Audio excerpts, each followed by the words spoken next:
Hi, I'm Tyler with the Craft Beer Connoisseurs, and before this episode begins, I just wanted to provide you with a little information on who we are and how you can stay updated on all of our content. This podcast is created to showcase craft breweries and indulge in interesting conversations. We want to help promote a variety of breweries and along the way have conversations ranging from sports to beer and beer to just about anything. Please feel free to follow us on Instagram at Craft Beer Cons, send a friend request on Untapped, or subscribe on YouTube at Craft Beer Connoisseurs. Also, drop a comment, like, and subscribe on Apple Podcasts, Google Podcasts, Spotify, or wherever you listen to your podcasts. Now stay tuned for today's episode. Welcome to Craft Beer Connoisseurs. I'm Tyler. I'm Chris. And I'm Brett. And along with us today is producer Carter. Because touch them all, Joe. You'll never get a bigger home run in your life. Love it. I love that. So in today's episode, we're going to be taking a look at Counterpoint Brewing Co. in Kitchener, Ontario. Yeah, and we're going to try two of their beers today. The first is Bon Iver, which is a Cran-Orange Wheat. Nice. And the second is Everlasting Love, which is a Hazy IPA. And of course, I like to play on music. So to round out the episode, we're going to talk about our musical interests.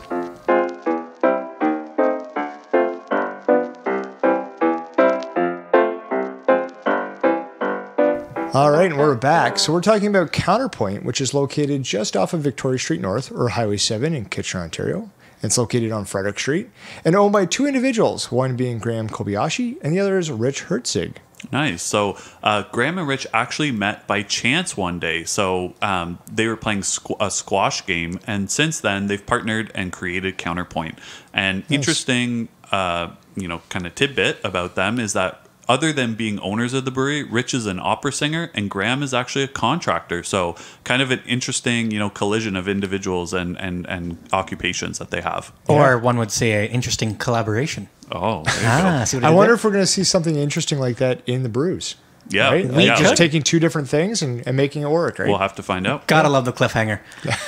Anyway, a rewarding part of watching the brewery come to fruition is being able to serve beer to their community. And obviously we've touched on previous breweries in the past about how they want to be community-based, and this brewery is no different. Right. Yeah.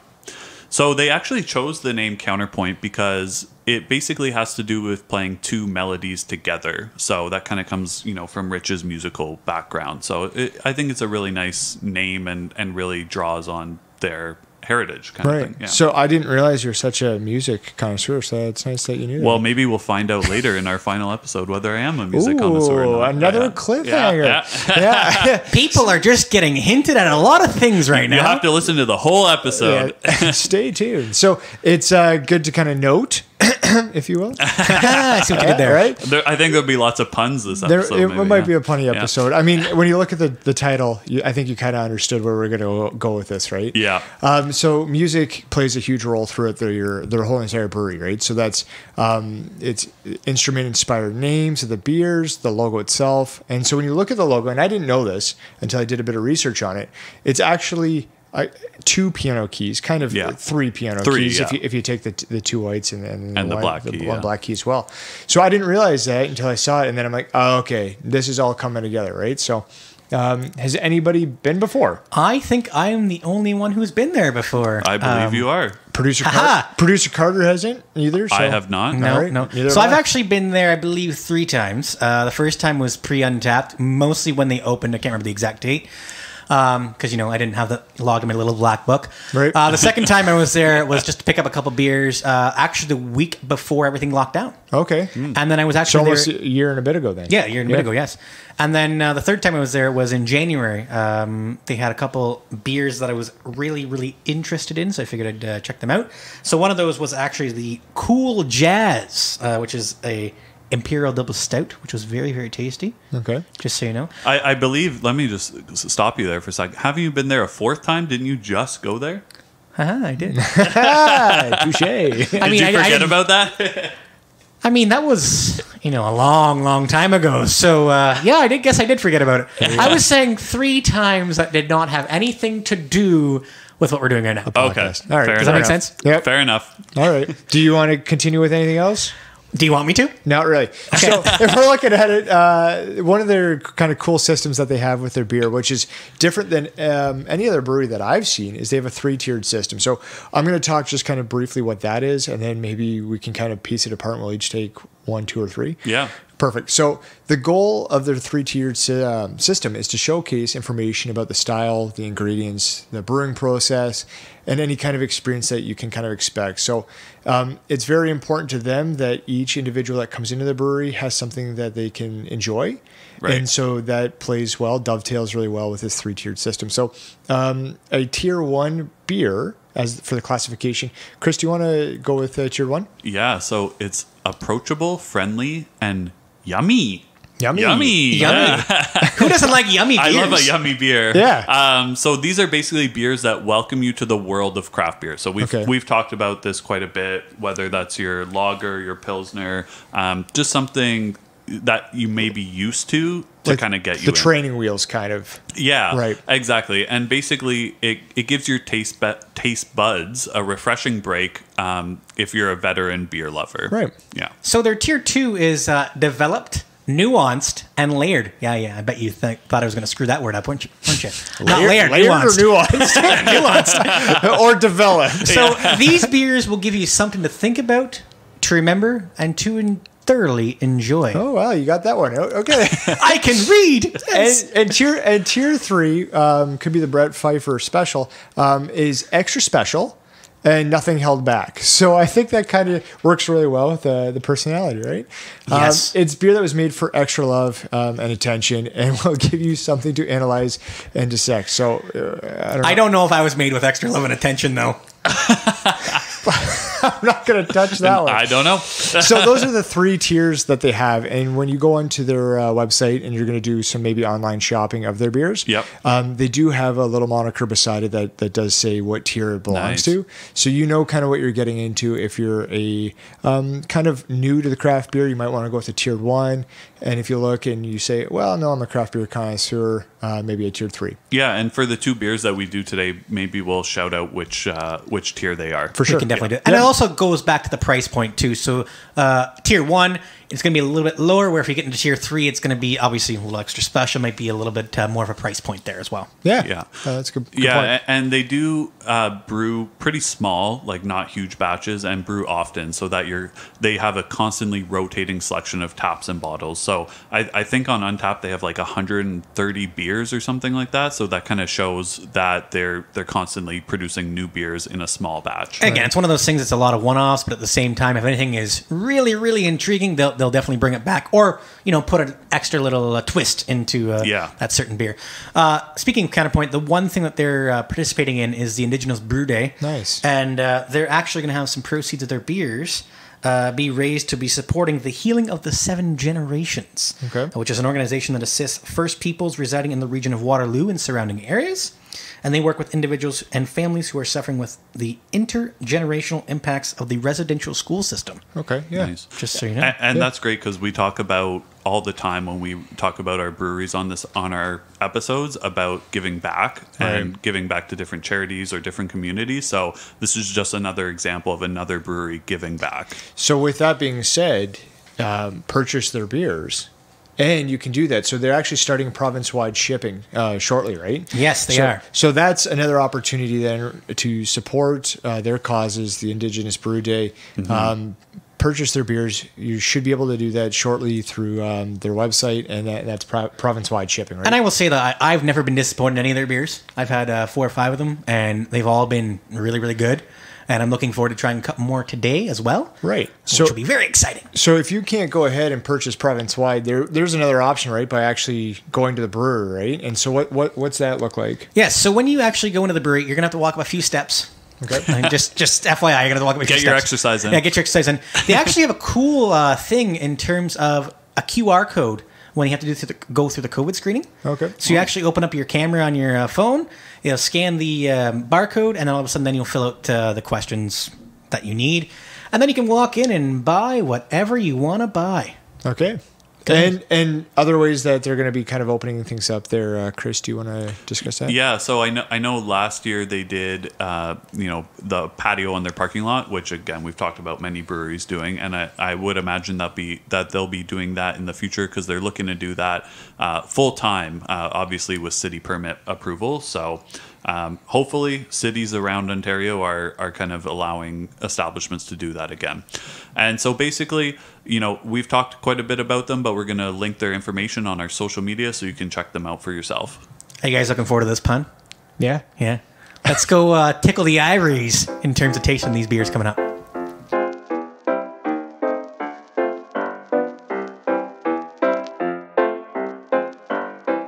All right, and we are back. So again, thanks to Graham at Counterpoint for the beers on today's episode.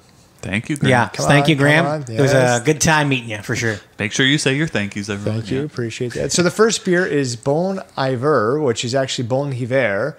And so you're going to see when we post it, there's going to be an H in front in brackets. It's a play on words, and we'll get to that in a second.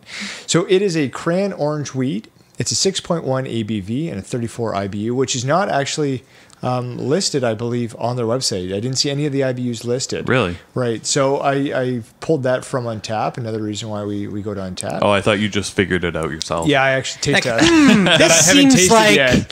that. Yeah, just on the site alone. So the name of the beer itself is actually a shout out to Bon Iver, who's an American folk singer. So I don't know if anybody's listened to Skinny Love.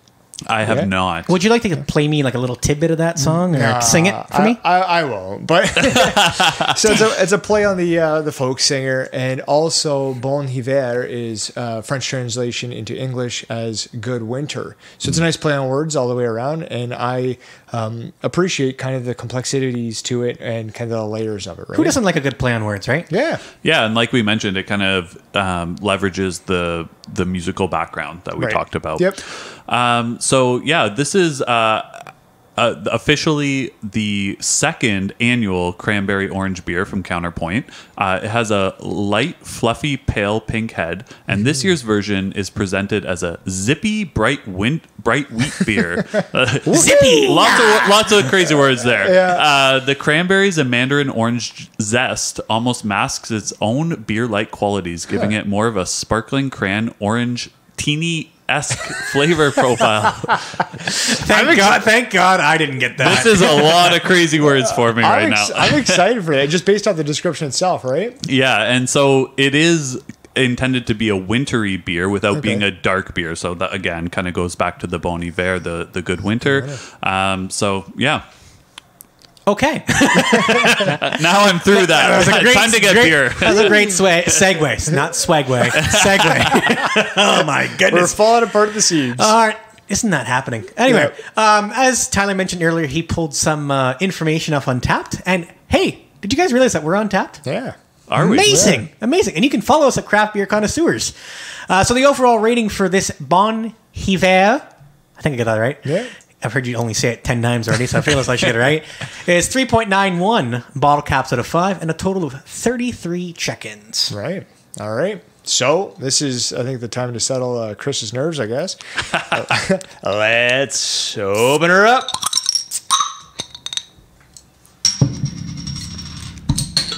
Ooh. Good score there. So we are drinking this wheat beer out of a Weizen glass. So make sure that you use your proper glassware. All right. And so this is coming out of a bottle. Yes. And it's 500 milliliters, I believe, right? That is correct. Nice. Yep. Literally says it on the bottle. 500 milliliters. This actually is in the green formation of their bottle. So they have, I believe... You know what? No, I don't believe it. Okay. Not gonna say anything. Not gonna. I don't believe it. Good point. The label is green, is what you're saying. Yes, I'm a man of many words that, if you put them together in a sentence, make absolutely no sense. All right. So Interesting. Taking a look at this beer, we've had a beer similar to this, right? Yeah. Just by like optics, I guess. Yeah, so we had the Pinky Pledge from Lot 10. I believe that was episode 4. So that was a raspberry wheat beer, and it actually does have a very similar look to it. the color of this beer is very, very nice. It is I will nice. say. And looking at this glassware, it's beautiful glassware. I do have a nick in mine. I don't know if you noticed this, but in mine there is a nick, so it's not my fault. I'm just letting you know. Is it proper if you have a nick in it or no? I guess it can still, if it still holds the liquid, then it can still be proper. Yeah. Phew. You're not going to have a little bit of a leak come out shortly? Well, we're going to find out. So head retention on this, I poured it in kind of fast and vigorous, and mine's kind of holding there a little bit. Me too. I poured mine a little bit slower, and as you can tell, I have a lot less retention than you guys do. Yeah, just an FYI. Color of it, as it's beautiful. It's a beautiful color. I think when we go back to that Pinky Pledge color, I think this is kind of more like it's darker, more of a cranberry color. It's not as clear, right? So, that would make sense, cranberry versus the raspberry one that we had yes. previously. But I mean, like just like a darker cranberry color. Correct, than yes. a lighter It's a darker raspberry. cranberry. Yeah, and on the nose, I do kind of get like the tartness of a cranberry. It almost smells like a sour beer. So we'll see if there's any sour in it. Okay. I doubt it'll be sour, but we'll see how that comes through. For sure. Yeah. All right. So with that gong noise from an accidental mic hit from Chris, I guess we should probably. I was start like, either consuming Chris is here or the Undertaker's here. One of the two. All right. So let's drink into it, boys. Cheers.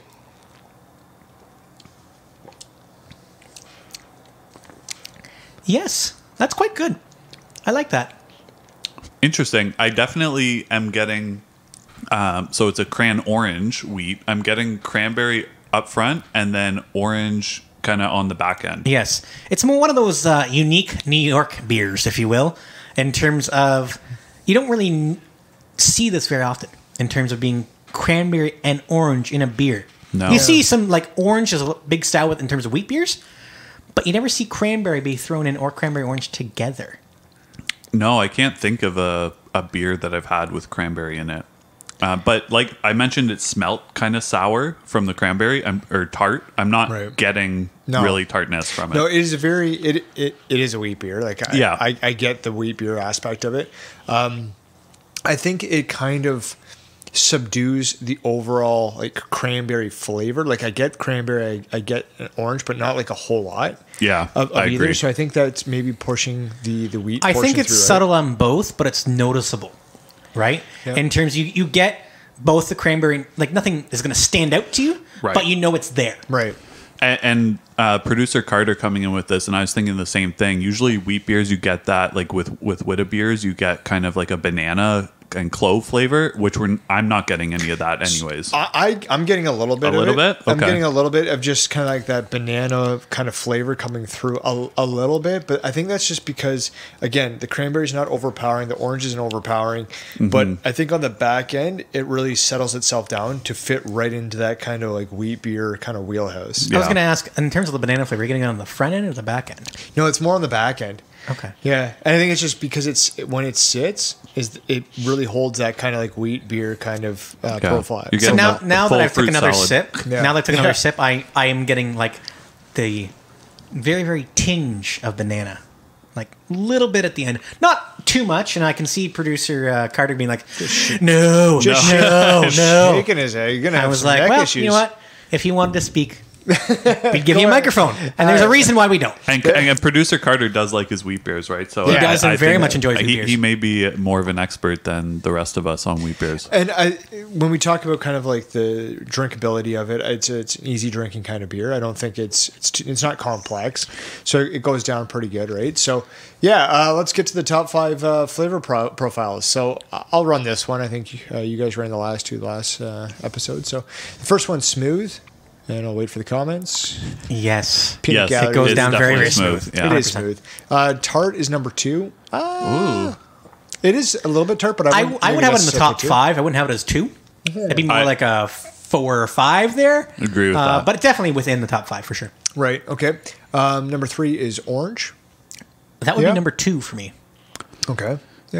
Yeah, I'd maybe move orange, and then the next one, just to kind of like put them together, is cranberry. I'd maybe move actually cranberry above orange. Yes, and I I'd would probably too. have smooth cranberry, orange, and then tart. Yep. And That's exactly where I'd go, yeah. we've actually changed the direction of producer Carter's head. Moving left to right is now north-south. So Carter is Now in agreement. which is good. And then number 5 is juicy. Anybody got any input on that one? It almost seems like it is a little bit juicy, like in terms of, everybody had like the ocean spray, like cranberry orange juice. Yeah. It does seem like, I know it's not actually in the beer itself, but it does seem like it tastes a little bit like that. Right. Just a I can see that. hoppier version, if you will. An alcoholic version. Exactly. Yeah. So producer Carter says possibly taking the juicy out and going maybe with something that's more floral. I'm not getting the floral aspect of it. I think that might be, I don't know his palate, but again, that might be that banana flavor. I could see banana and floral kind of getting mixed up there a little bit. Maybe. For me, it's more the banana, but I believe for Carter, it is floral. Perfect.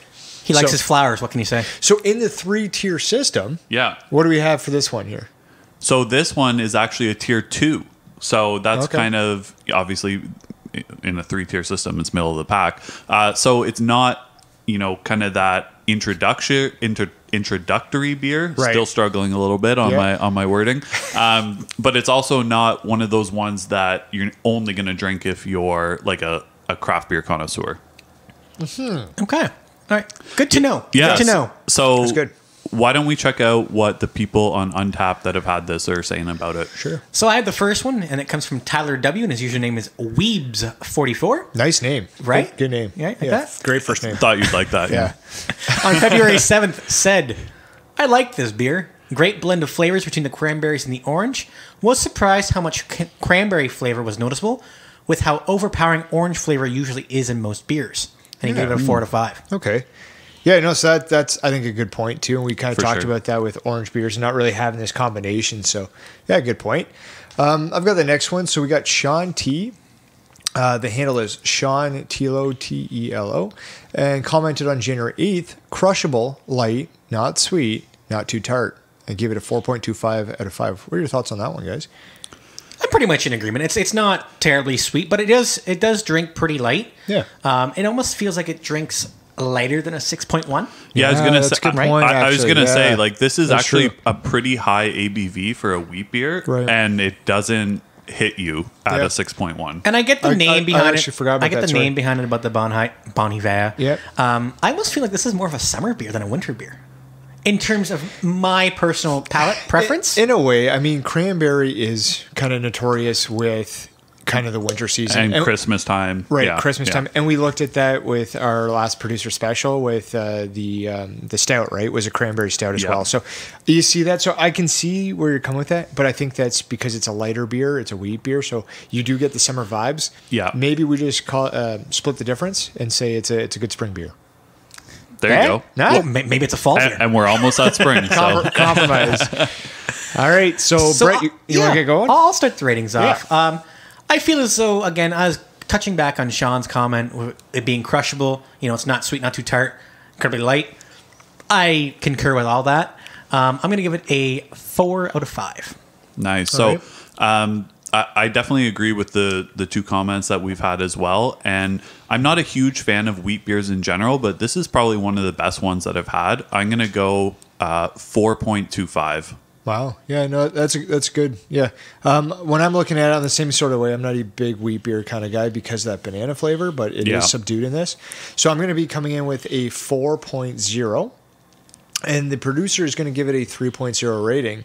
And yet again, that could be seen because depending on how you rate your beers, the producer does enjoy a lot of wheat beers. And so this might be not high up in the wheat beers. Right. And so it might be a little bit further down. So, Fife, what's that give the team? So for? I've seen these, I've done the math, calculated it in my head. Good. And it actually gives us a overall rating of 3.81. Okay. So should we round down to 3.75? Sounds good to me. Yep. Does that work? Yeah. Absolutely. All right. Well, this was a nice beer, but we're going to play into the next beer.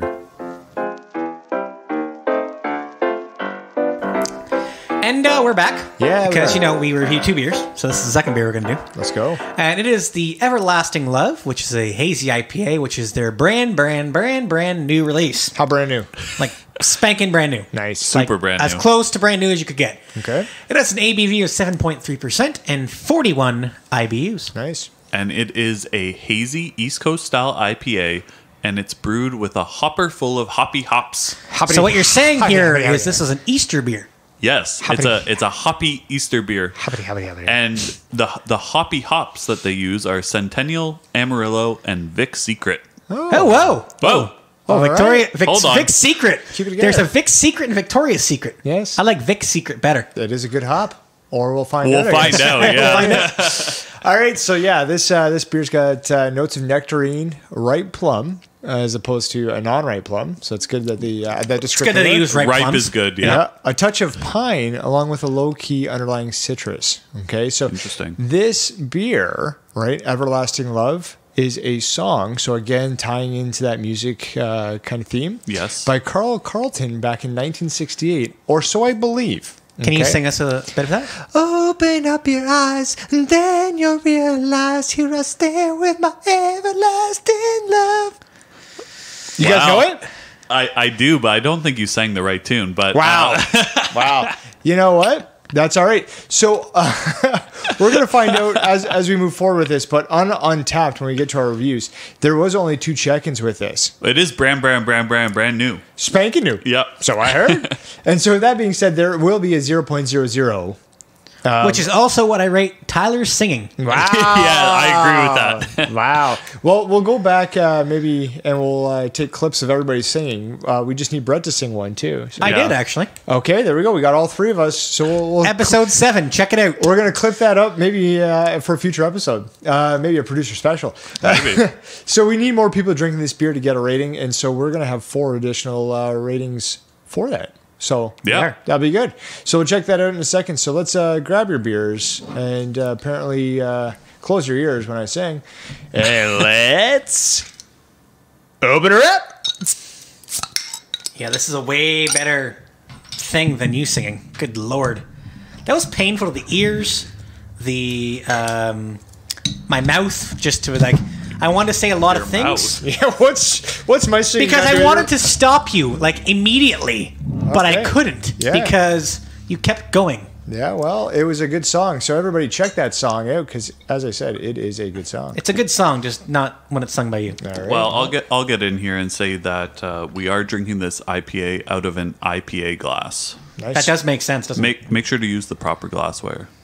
Big pour here. Just so you know, there's no double IPA glasses, no red IPA glasses, just a straight IPA glass. Is there a hazy IPA glass? Well, No, depends. I think we've gone through this before, right? I think we've gone. After you drink 5 or 6, every glass becomes hazy. Yeah. I think I've made that joke before too. Have we not? Probably. I think so. Maybe, who knows? I've poured this beer. I've got a nice little head on it, and Very big head retention here. I'll let you know Yeah. this smells absolutely delicious. I haven't got my nose into it yet. Oh, yeah. With the You know size of what? it, you think I am would've. sharing agreements with you, Chris. This does smell lovely. It smells super citrusy. This is like exactly what Yeah. I want when I pour a hazy IPA. Right. I'm glad this is exactly what you want. Hopefully, it'll be exactly what you want when you taste it. Yes, I hope so too. Beautiful color to it. It's got that, again, that hazy, citrusy kind of look to it. So stereotypical of a hazy IPA. But it just looks like a beer I just want to drink all of. Like, it already has that look to me. Have you Yes. drank a beer that you didn't want to drink all of? Well, yes, I have Yeah, before. yes, definitely. Right? But I've did definitely- you still drink all of it? There's I been don't a know. couple beers I've thrown out. I'm not going to mention the breweries or the names of those Yeah, beers. yeah, don't do that. But I'll I've sue us. definitely thrown a couple out because they're horrendous. Wow. I don't know if I actually have, to be honest with you. Fun fact, the person that brewed the beer, I had to talk to about that because I said I couldn't finish that because it was so bad. And the brewer's like, well, I brewed that. So I was like, Making friends. yeah, talk about an interesting B. conversation we had to have. B. Pfeiffer 14 out of 10. Well, we're a little bit way off track here. So Bring us back, baby. let's get back to this beer. So, I mean, we talked about the aromas of it. We talked about the color. I think very hazy. I think we should taste it. Okay, let's do it. Hey, just going to let you know, this is in a bottle. Okay? It's purple. Not anymore. And also, It's in my They glass. do note that it was their 2nd year anniversary. So thanks for celebrating 2 years with them. So a toast to them. A toast. If you will. A toast. Cheers. Yeah, that's everything I want in a hazy IPA and more. Just going to say that now. All right. Thoughts, gentlemen. What you thinking? That is really good. Yeah, it's got. They mentioned a little bit of pine. There's definitely a tiny bit of pine that I'm getting kind of on the back end, but yeah, this is really exactly what I want in a hazy IPA. Right. Yeah, a 500 milliliter bottle. And what did we say it was? 7 point something? 7.3%. That's right. And Facts checkout. I don't taste that alcohol either. Right? Wait till you're halfway through. I might feel it, but I certainly don't taste. No, you don't taste it. I don't I taste agree the with alcohol, right? Again, you get that heavy citrus kind of up front in the flavor of it, if you will. Yeah. Yeah. And that's why hazy IPAs, for me, get very, very dangerous. Because, as you pointed out, you really can't taste the alcohol content involved with it. Yeah. Especially when it's damn good like this one. And they go down really easily, really smooth, really easily. Oh, I'm not going to chug it, but I could if I really wanted to. Yeah. I just probably wouldn't be able to drive home. And that would be really unbeneficial for where we are. Yeah, we don't want that. I don't want you to hang out. And it is probably a little bit more bitter than your typical hazy IPA, I would say, because usually the hazy IPAs are less bitter than like a West Coast, for example. But nothing that's going to be off-putting, right? No, there's nothing off-putting about this beer at all. I think the only thing I could pinpoint that I'd want, this beer to be in is off the tap. Right. That's really it. And it'd be interesting to see. I know there's a couple places that have this on tap in the Kitchener area. It'd be interesting to taste it off the tap, but I'm really enjoying it in the bottle. Well, actually, not in the bottle anymore. It's in my glass. From the bottle. Yeah, from the bottle. Thank you. So Thank when you. we go to the top 5 flavor profiles, there are none listed. Right. So we actually get to shape this. We Look get at to us. we get to make Shapeshifters. this decision. Influencers, Yeah. if you will. So What do you guys think? Let's kind of go through it. So we do have producer Carter's up there. yeah, he's pretty much filled it out for us. Well, So we should let him go at so it then, I guess, right? let's read off producer Carter's then. So Chris, you want to do that? Yeah, and so- then we'll just see if we agree or if we think there's any kind of variant to it. Number one, he's going with citrus. I totally agree with that. 100% agree, yes. Smooth. We kind of talked about that already. It's definitely a really smooth beer. It goes down smoother than the Bon Iver or Bon Iver earlier that we had. I find. Especially considering the style, right? Yes. Like you would Yes. expect a wheat Right. beer to go down pretty smooth, but a hazy IPA not necessarily. But this one is certainly going down smooth. For sure. Number 3 is hoppy, and I totally agree with that. Piney, number 4, and he's kind of given us 6. So he's saying piney / juicy and then bitter. I'm going with the juicy versus the piney. It could just be personal preference, but I like a juicier IPA versus more of a piney one. Would you suggest maybe doing juicy over hoppy? Huh. Switching Yeah, that 3-4? I think I would switch that. Yeah, Because I think it's more juicier than hoppy. I think citrus and Yeah. smooth are 1-2 most definitely. But I would Yeah, I say agree with juicy, that. hoppy, then a little bit bitter on the back end. Not For too sure. much, Yeah, but yeah, I don't yeah. mind a little bit of bitterness on the back end too. No. I agree with that. I just when I look at it, I think it's juicier than piney, but then I also think it's juicier than hoppy. So I would do the citrus, smooth, juicy, hoppy, bitter. That'd be my 5. Yes. Yeah, I agree. I think we're totally in agreement. Okay. And just so everybody is out there is aware, this is actually a tier 2 beer. So we Tier had 2? two Right. tier 2 beers. See, now I'm like Chris. I'm having problems with my words. Happens to the best of us. But producer Carter is thinking it should be more of a tier 3 because it's more of a connoisseur beer due to the 7.3% and the amount of hoppiness that's 7.3, there's some complexities to it. So it's not just a very straightforward kind of like lager pilsner, maybe a tier 1. We saw that Cran-Orange Wheat as a tier 2. This might kind of be in a field of its own, maybe the step up. So I could see it going maybe a tier 3. I could see it being even like between a 2 and a 3. I would imagine they're kind of, if they brewed a double IPA, it might kind of be in that tier 3. But I agree. I think we're straddling the line between 2 and 3. And I've had a couple of two of their actually tier 3 beers. One of them being the Cool Jazz, as I mentioned earlier, which was the Imperial Coconut Stout. Right. That definitely fits into that tier 3 category of being completely out there, but also being really complex in terms of the flavors. But you get everything out of it, right? Yeah. And But back to this beer, obviously. Yeah, and I think as we're kind of going through it, is maybe this is a tier 2 because it is a very, I don't want to say like a straightforward or generic kind of IPA because it isn't. It's got its own kind of like je ne sais quoi, as we've talked about in the past. Yeah. But maybe because it is exactly an IPA, it doesn't. There's not a whole lot of adjuncts to it. It's not complex. It's a very much an IPA, but an IPA done really well, right? Yeah. No, I definitely agree. So we should probably get into some thoughts from the Untapped users. So this should be Enlighten me, please. pretty short.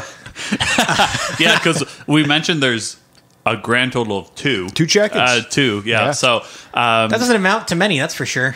the first one, so the first person to check in this beer was Seegi, and the handle is Seegi as well, Siegi. Right. On February 27th. Didn't give a comment, didn't give a picture, and they did give a rating, though, 4.5 out of 5. So interesting to note, I've actually met Siggy myself at a different brewery. Really? And when you talk to him, he is not short of comments. He is very. He likes to throw out a lot of comments. Shout out to Siggy if he's listening, but yeah, you're definitely a different character for sure. All right, fair enough. Yeah, I thought it was interesting, obviously, that there was no comment or a picture with it, right? So we didn't know exactly what we were getting when we kind of like cracked the beer and started to pour it, right? We could kind of, I don't know, deduce something, right? With a hazy IPA, you get the same kind of visual profile.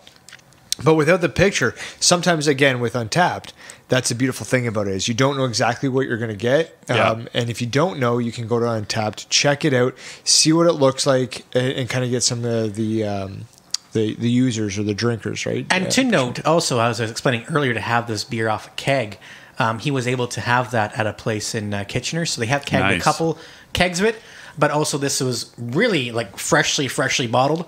Right. So this is... Must have been. Oh, it literally says on the date. What's the date? March 3rd. Wow.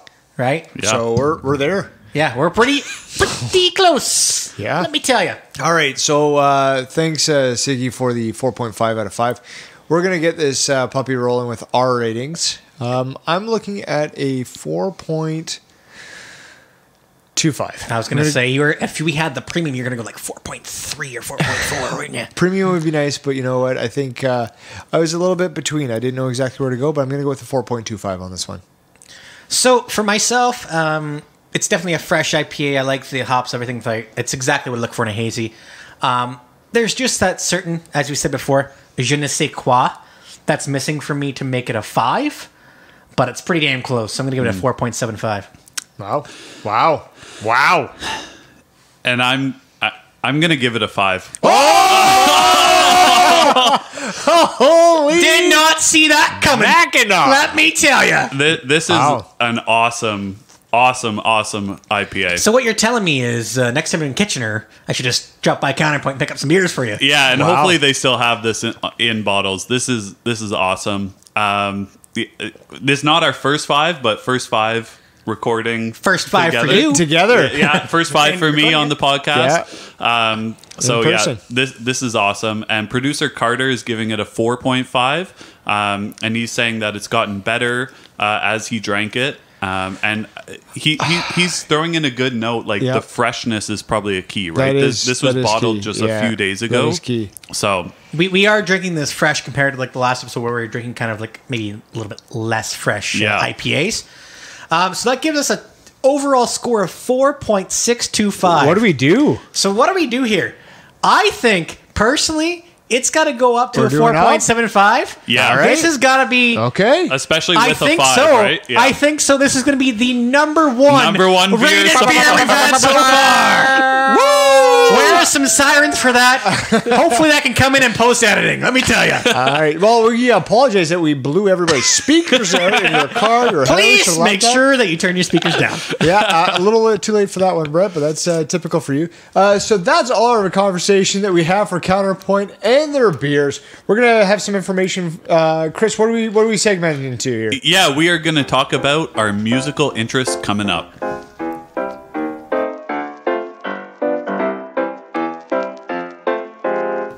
All right, so we are back for our theme conversation. So this here has Counterpoint leaving us on a high note. Or being a soprano, if you will. Or with that everlasting love. We're certainly on a high note. That's right. Chris has found his everlasting love. I'm sorry to your wife. But I know you still rate her a 5 out of 5. So that's what matters. Absolutely. 10 out of 5. Yeah. Good stuff.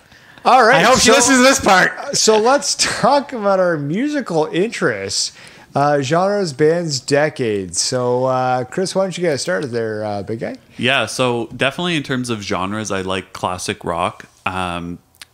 Even like the grunge music, kind of, we'll talk about the decades a little later, but Yep. the Nirvana, similar grunge Nirvana. bands. Yeah, Nirvana. Yeah, good. Do you like Nirvana? I really like Nirvana. Brett, yeah. what do you got for... So I'm obviously, as people maybe can probably Obviously. tell, Farmer because you Fight. guys can hear me, I'm a country music person, both Farmer Fight. classic and new, but I also like the 90s. So, like, for example, if Oasis Wonderwall ever comes over the speakers, you'll probably hear me belt it out like Tyler belted out Everlasting Love earlier. Yeah. Except you will not rate me a 0 out of 5. You will rate me I don't know about higher that, than that. but I don't know Debatable. about that. That's fair. I think one of my grade 7 dances, I danced with a female to Wonderwall. Anyways, so Aerosmith, I don't want to miss a thing. Always the last song at True. high school. Kiwanis dances. Very true. Yeah. So for myself, I'm a huge fan of country music, but I also span several different genres. So whether it's I listen to Lithium on Sirius XM or Yep. indie folk, whatever it might be. I also go back decades. So we'll get there in a second, but I'll listen to anything from, I don't know, the Penguins all the way up to Eric Clapton. And then Do like me Forlost. some Eric Clapton. Yeah. He was played Yep. at my wedding. Yeah. He wasn't physically there at my wedding, but he was played at the wedding. Stevie Wonder is the same sort of thing. So Stevie is spans several generations, and we'll get there. Yeah. So what about producer Carter there, Chris? Yeah, so producer Carter says that country is his go-to, but he kind of listens to a little bit of everything, almost, like what you're saying there. Right, little dabble. Likes the 90s, the 2000s. Really big Eminem fan for Pump Up. So Have you ever had producer Carter as your DJ when you're driving No, him around? Never, No. no. It's an interesting time. So let's That's just for take sure. it. Let's just take 2 seconds here. Producer Carter, if you can rhyme off some Eminem. All right, good job. All right, what else is there? Yeah, so he likes rock, top 40, and then so he does work with the junior hockey team, which kind of keeps him young because of the music. They're listening to the more recent music, so They like keeps some them driver's young. license, some T Swift. That's how you know you're old. Is Yeah. when you have to make a comment about how somebody else keeps you young. Yeah. Yeah. Billie Eilish, that's a person that's young, They right? keep me updated on what's hip.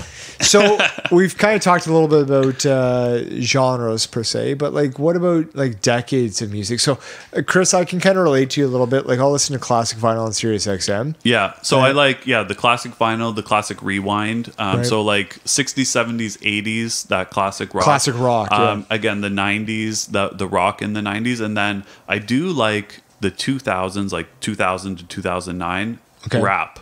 Yeah. Yeah, that was for me the sweet spot for sure. rap. I do remember you talking about the Jay-Z Linkin Park collaboration. Yes, that's right. That was one of your faves for sure. In terms of me, I'm a big fan of 90s country. I like me some Garth Brooks, some George Strait, some Alan Jackson. Right. Yeah. If you will. I was jamming actually some Alan Jackson on the way here, to be honest with you. Nice. I'll get behind that. And so, again, I'm just kind of a fruit cocktail of just different kind of years of Yeah. music. I'll listen to anything from 50s, 60s, 70s, all the way up. And then depending on what it is, as I said, Stevie Wonder spans several generations. For sure. You get into the country music, Zach Brown band, something that's kind of newer, right? And Yeah. I Big know- fan of Zach Brown Band. Same with your wife. Yes. Yeah. Same with you. I have a good story about the Zach Brown Band and you, but I'm not going to mention it. Yeah, it's a good story, actually. We'll talk about that later. And I'm not a humongous fan of country music. I will say there are a few artists that I do like. Like who? Eric Church, and I like a lot of Luke Bryan stuff. Right. So when we were growing up, grade 7 and 8, we could go to these dances before our high school What a dances. time to be alive. Yeah. So I tell ya. those were the Kiwanis dances. That's when you discovered yourself as a man and or a woman and or other, and that's fine. And so those Kiwanis dances, you just kind of ball out to whatever music was playing. So Yep. whether that was Lose Yourself, Eminem, That was a big hit. Yeah. right? Huge back in the day. Yep. For One of some. producer Carter's favorite, Backstreet Boys. Produce, yeah. Numb, Encore, we've talked about, Yep, some of the those Jay-Z Linkin collaborations, Park, right? Or, any kind of like sports kind of like pump up songs, right? So like that's more of like producer Carter's kind of stuff. So Generations, I mean, we kind of touch base on a lot of those ones, right? So were there any kind of like musical instruments you guys played? Well, I'm a really big fan of the triangle. I can I did actually play the triangle. I'm surprised you even know what the shape is, let alone musical instruments. So that's good. Yeah. Anyway, I know what the shape of a triangle is. I did graduate high school and college after all, so I have to know some shapes. Right. So did you play any music instruments or no? I did. What'd you I play? played the trumpet in the grade 9 arts rotation. Nice. But I also did hear that producer Carter, he was playing an instrument as well back in the day. Oh. It's a flute. A flute? Yes. All I don't know right. what kind of, before part was that of that. But he played some sort of flute. All right. Well, there you go. Interesting. So I did actually start playing the flute as well. So in my elementary school, we started instruments in grade 6. Okay. So I started playing the flute in grade 6. This was the part where you're not supposed to mention that you play the flute, but okay. But I graduated, if you will, to saxophone. Okay, so yeah. I played alto sax for yeah. grade 7 and 8. And then in grade 9, I played baritone sax from grade 9 to 12. I was a little bit of a band geek, if you will. Yeah, you don't look anything like it. No? No. I didn't go to band camp, but I was a band This geek. one time at band camp. I knew there was going to be a reference in there at some point. Yeah. Interesting. So for myself, I played clarinet in grade 9, another woodwind instrument. Yep. But I think, so Brett and myself, being in the same school board, is we had to take, I think it was 6 weeks? Yeah, it was like 6 weeks of music, 6 weeks of art, 6 weeks of drama, and then you picked whatever one you wanted. I got the out of music as fast as I could, went to drama because that's where I excelled. Those were my highest marks in high school. So for me, I took music because I knew it was going to be a bird course. So I was like, you know what? As was drama for me. Yeah, easiest we had a whole unit on whose line is it anyway? Yeah, and we'll touch base on that when we talk about drama.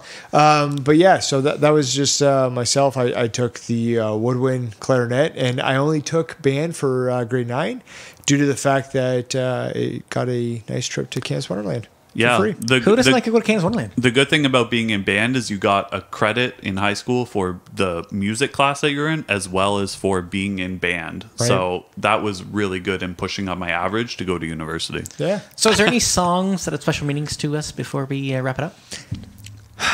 Well, I think you guys are both married, so you have to at least name one. I think I would be remiss without saying "From the Ground Up" by Dan and Shay. Nice. That was my wedding song, so definitely holds certain meaning. Yeah. Mine was "Mean to Me" by Brett Eldridge, so it does mean something to me. That's very good. And you know what? Stay tuned because I'll be getting married in 2022, and we'll decide what song that is. Eminem.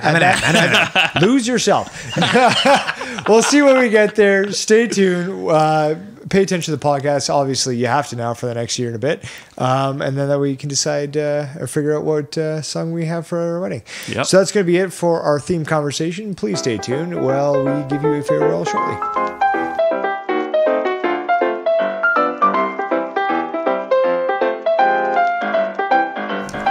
All right, so that's all for today's episode.